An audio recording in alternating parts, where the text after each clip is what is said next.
With us, we're getting in some more breaking inputs. There are high-resolution satellite images now coming in which show clear damage from yesterday's Iranian one-way attack drones on Saudi Arabia's largest facility on the Persian Gulf. Now, this is one of those largest facilities that we are talking about. These are high-resolution satellite images which are showing the kind of damage that has been done from yesterday's Iranian one-way attack drones on Saudi Arabia's largest oil facility, and we are talking about the Aramco oil facility over here. This is the latest satellite image, ladies and gentlemen, which has been released now. And remember, this is one of the crucial ones. It's been temporarily even shut down. Aramco even later came out with a statement that this is not going to be impacting their overall oil production output.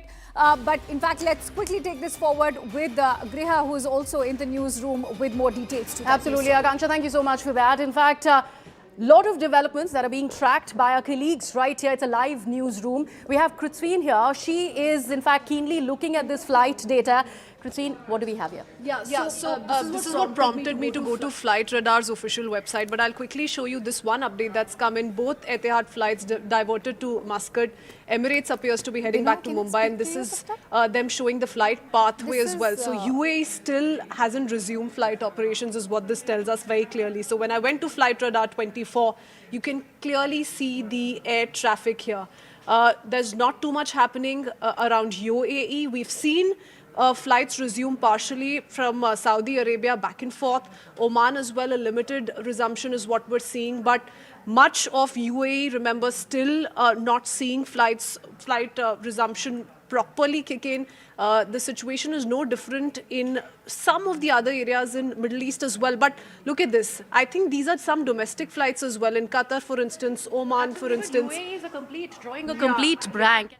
What is the problem here? Because look at this as well. This is the airport disruption map. This also clearly highlights how 64 flights have been cancelled from Dubai International Airport, which is indicative of how there's not much activity that's underway here.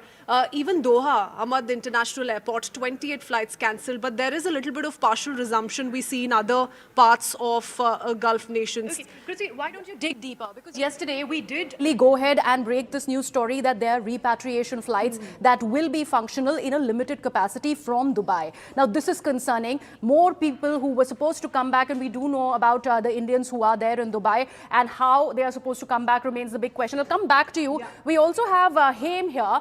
Haim has another update. Remember, we were talking about this big attack at the Aramco refinery in Saudi Arabia, and how this attack by Iran has gone beyond just US assets. They are going on to attack the energy, in fact, bases in the Gulf nation. Saudi Arabia has been massively impacted. Haim, what do we have here? So this is the facility in Saudi Arabia. This is the largest, it's a key transit hub as well. This is the Ras Tanura refinery that we're talking about. Let's just zoom in here. This is a result of the Iranian drone attack that we saw yesterday, and this is the major damage that this key transit hub has also sustained. Now, of course, we have to remember that this comes at a time when the Strait of Hormuz is also not functioning as it does, and it handles 20% of the world's oil flow. So this is going to further add to that disruption as well, at a time when we're already seeing crude prices surge to the steepest that we've seen it in 4 years. So we can expect further disruptions there as well. If I could just zoom in on this, you can see this particular area. This is the Ras Tanura refinery that we're talking about in Saudi Aramco, and the damage that it has sustained as a result of the drone strikes that we saw yesterday. Visuals say it all. Thank you so much for that, Haim. With that, let me, in fact, toss it over to my colleague Akanksha. It's over to you in the studio.